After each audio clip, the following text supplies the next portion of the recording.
அன்பான உறவுகளுக்கு வணக்கங்க. நான் கூட நினச்சேன், இந்த மாதிரி ஃப்ராடுத்தனம் பண்ணி 30 லட்சம் 27 லட்சத்தோட ஓடி போனான். 30 வாங்கி தொழில ஆரம்பிச்சாங்க. இன்னைக்கு அவன் ராஜா மாதிரி கொடி கட்டி ஓஹோன்னு பறந்துட்டு இருக்கான். உண்மை, நேர்மை, சத்தியம் அது எல்லாத்தையும் விட ஏழைங்களுக்கு உதவுற இறக்க குணம் கொண்ட நம்ம முத்து மீனா மட்டும் அப்படியே கீழே இருந்துகிட்டே இருக்காங்க. ஒரு ரூமு கூட கட்ட முடியல. இன்னமும் அந்த ஒரு வண்டி 2 வண்டியோட ஓடிட்டு இருக்காங்களே, என்னங்கடா கதை? அப்போ நல்லவங்களுக்கு காலம் இல்லையா அப்படின்னு நினச்சிக்கிட்டு இருந்தா வச்சாம்பார் ஆப்பு அப்படிங்கிற மாதிரி. இங்கே மனோஜ் 30 லட்சம் வாங்கினாங்க இல்லையா, அவங்க எனக்கு பணம் வேணும், இல்லைன்னா ஷூரிட்டி வேணும்னு கேட்குறாங்க. நம்ம அண்ணாமலையும் ப்ரொமோஸில் விட்ட மாதிரி நான் சைன் போடுறேன்னு போட்டு கொடுத்துட்றாரு. அதுக்கப்புறம் முத்துலேருந்து எல்லாரும் திட்டுறாங்க, இந்த பணத்தெல்லாம் யார்டா அடைக்கிறது, எப்படி அடைக்கிறது அப்படின்னு கத்துறாங்க. அப்படின்னா என் பங்கை பிரித்து கொடு. ஆட்டே அப்பா, மனோஜ் ஒரு கேனை ஒன்றும் தெரியாத ஏமாளி அப்படின்னு நினைக்கிறோமே, எப்படி கரெக்டான பாயிண்ட்டை கரெக்டான நேரத்தில் பிடிச்சாம பார்த்தீங்களா? அப்படியே ஆடி போகிறாங்க. பாத்தியா அப்படின்னு அண்ணாமலை விஜயா பார்த்து கேட்குறாரு. போதுமா விஜயா, உன் புள்ளன்னு தூக்கி வச்சு ஆடுனியே, இந்த வீட்டுக்கு பங்கு யாராவது கேட்டிருப்போமா? யாராவது கேட்டிருக்குமா மற்ற பிள்ளைங்க? நீ எத்தனை வாட்டி முத்துவை போன்னு சொல்லியிருக்க இந்த வீட்டை விட்டு. அப்போ கூட எங்கள் வீட்டில் பங்கை கொடு, நான் போகிறேன், எங்கள் வீட்டை விட்டு நாங்கள் போகிறோம், ஆனால் பங்கத்தா அப்படின்னு என்னைக்காவது கேட்டிருக்குங்களா? என் அப்பாவை கொடு, நான் கூட்டி போகிறேன் அப்படி தான் சொல்லியிருக்காங்க. ஆனால் உன் மைனை பாரு, என்ன இப்போ கொடுக்க போறியா அப்படின்னு கேட்க அப்படியே பார்க்குது விஜயா. டேய் மனோஜ், என்னடா, நான் தான் அன்னைக்கே சொல்லிட்டேன்ல வீடு விற்கிற வேலையை மட்டும் விட்டுறேன்னு. என்னடா? இல்லைம்மா, எனக்குன்னு யாருமே உதவாட்டி என்ன பண்ணுறது? உடனே முத்துக்கும் வருது. டே என்னடா ஓடுகாலி நாயே, நீ ஓடுனதே இந்த வீட்டிலேருந்து உதவி பணத்தை எடுத்துகிட்டு தான் நான் ஓடுனேன். அப்பாவோட மொத்த வேர்வை துளி உழைச்ச சம்பாரிச்ச காசையும் நீ தூக்கிட்டு ஓடனேடா, அது என்ன அப்படிங்கல. இங்கே பாரு, நீ அதே சும்மா பேசாத. ஓ, நீ கொடுத்துட்டியா? ஒரே ஒரு வாட்டி 50,000 கொடுத்த, அவ்வளவுதான். அதுவுமே என் பொண்டாட்டி நகையை விற்ற பணம், அதுக்கே 5 லட்சம் இன்னும் நிற்கிது. அந்த 5 லட்சத்துக்கு அன்னைக்கு 8 பவன் வாங்கியிருக்கலாம். ஆனால் இன்றைக்கி 5 லட்சத்துக்கு என்ன வாங்க முடியும்? 4 பவன் நகை தான் வாங்க முடியும். ஆக மொத்தம் எனக்கு 5 லட்சம் பணமெல்லாம் தேவையில்லடா, நீ 5 பவன் நகையை கொடுத்துரு அப்படிங்கிறாங்க. டேய் சும்மா இருங்கடா, இப்போ நடக்கிற பிரச்சனையை விட்டுட்டு அப்படின்னு ரவி சொல்கிறாங்க. அடுத்து பார்க்குறாங்க, இங்கே பாருப்பா, நீ ஏப்பா நீ கையெழுத்து போட்ட, டே விடுறா அப்படின்னு சொல்லிட்டு, சரிடா மனோஜ் இப்போ என்ன பண்ண போகிற அப்படிங்கையில், எனக்கு யாரும் நீங்கள் கடன் தர வேணாம், நீங்கள் கையெழுத்து போட வேணாம், எங்களுக்கு என் வீட்டு பங்கை மட்டும் கொடுங்க அப்படிங்கள்டே.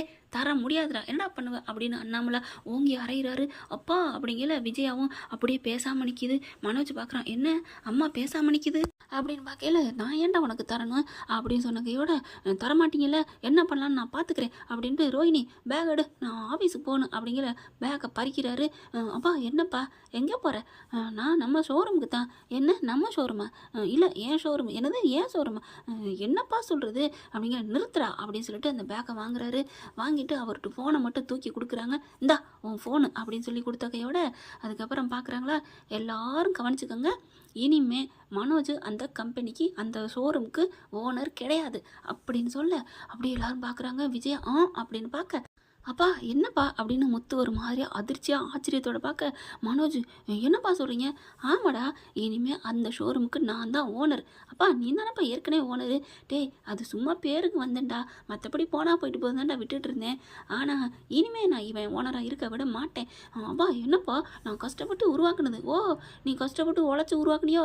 முத்து இடையில பேச, நீ சும்மா இருடா அப்படின்னு கேட்க, நான் ஏன்டா சும்மா இருக்கணும்? லம்பா அப்படியே உருட்டிட்டு போனேன். எங்கள் விட்டு எல்லாருட்டும் மொத்த பங்கு நீ தூக்கிட்டு ஓடுனியடா, முழுத்தங்க என்ன சொல்லுவாங்க ஒரு பழமொழி, அதே மாதிரி தூக்கிட்டு ஓடுனியே. இப்போ என்ன, அது அப்பாவுக்கு சொந்தமான பணம், அப்பா தான் ஓனரு அப்படின்னு சொல்ல, அதுலேயும் அது 15 லட்ச ரூபா தான் போட்டாங்க. மீதி 15 லட்சம் மனோஜிட்டு தான் இருக்குது. அது தெரியல கேன பையங்களுக்கு. அடுத்து பார்த்தா, இனிமேல் நான் தான், அதுவும் நான் ஏன் ஓனர் ஆக போகிறேன்னு கேட்கலையே அப்படிங்கல.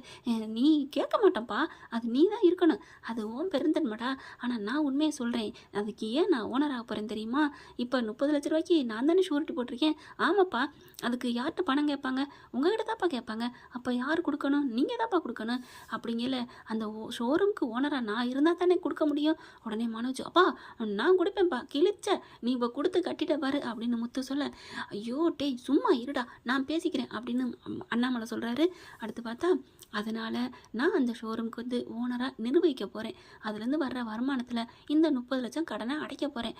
அப்பா அப்படின்னு முத்து பார்க்க, அப்புறம் என்னடா பண்ணுறது, நான் தானே சைன் போட்டிருக்கேன் அப்படிங்கிறாங்க. அதோடு இல்லாமல் 30 லட்ச ரூபா பணம் இவனுக்கு, இவன் பட்ட கடனுக்கு.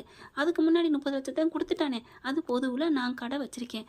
மீதி இவனுக்கு கொடுத்த மாதிரியே உனக்கும் 30 லட்சம், ரவிக்கு 30 லட்சம், அதுலேருந்து வர்ற வருமானத்தில் கொடுத்து முடிச்சதுக்கப்புறம் மீதி அடுத்தடுத்து வர்ற வருமானத்தில் 3 பேருக்கும் நான் பங்கு கொடுக்குறேன், சரியா? இதுதான் என்னோட தீர்ப்பு அப்படின்னு சொன்ன கையோட கையை தட்டுறாரு. அப்பா சூப்பர்ப்பா, வாழ்த்துக்கள்ப்பா அப்படின்னு கை கிளாப் பண்ண, இவன் இப்படிதான்ப்பா, இவன்லாம் லாய்க்கு இல்லை, இவன் சும்மா வேஸ்ட்டு டே அப்படின்னு சொல்லி அடிக்க வராங்க.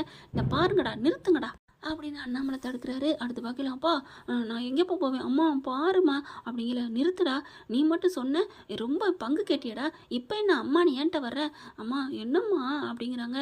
நான் இதில் ஒன்றும் சொல்ல முடியாது, இப்போ என்ன உங்கள் அப்பா தானே ஓனருங்கிறாரு அப்படிங்கல.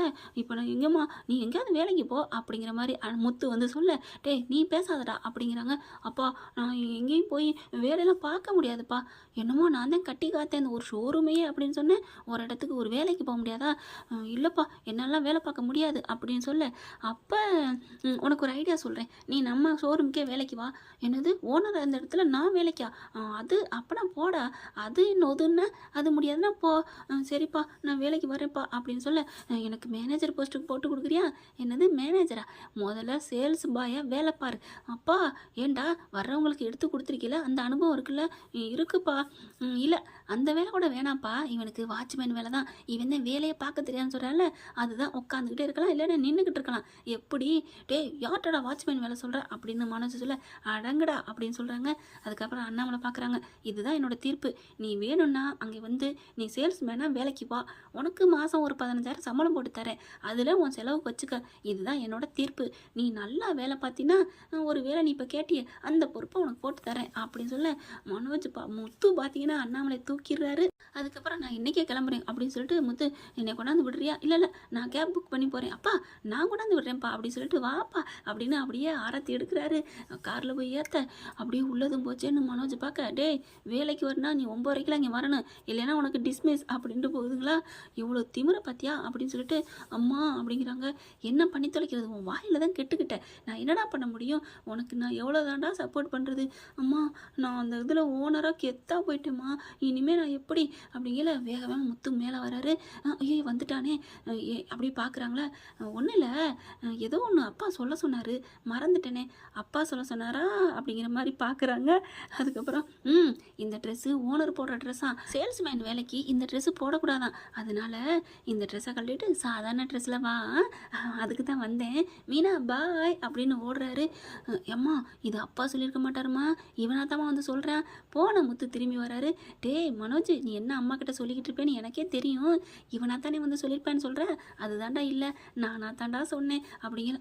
அதானே நம்ம சொன்னோம், இவன் நான் எப்படி சொல்கிறேன் அப்படின்னு பார்க்க, அதான்டா நானாத்தான் வந்து சொன்னேன், நீ கரெக்டாக தான் சொன்னேன் பாய் அப்படின்ட்டு போகிறாரு. அப்படியே என்ன சொல்கிறேன்னு தெரியாமல் குத்திக்கிட்டு இருக்கான். ரோஹிணி பார்க்குது, சே என்ன இப்படி ஆயிடுச்சு அப்படிங்கிற மாதிரி. மீனாவும் பார்க்குது, இதெல்லாம் யாரும் ஒன்றும் பண்ணலப்பா, உன் புருஷன் வாயால் கெடுத்துக்கிட்டாரு, என்ன பண்ண முடியும் அப்படிங்கிற மாதிரி போக, அதே மாதிரி பார்க்குது ரோஹிணி. ஆமாம் அது என்னமோ மீனா சொன்னது சரிதானே, அவர் வாயால் தானே கெடுத்துக்கிட்டாங்க. என்ன ஃப்ரெண்ட் இப்படி பண்ணால் நல்லா தானே இருக்கும், பார்க்கலாம். தேங்க்யூ.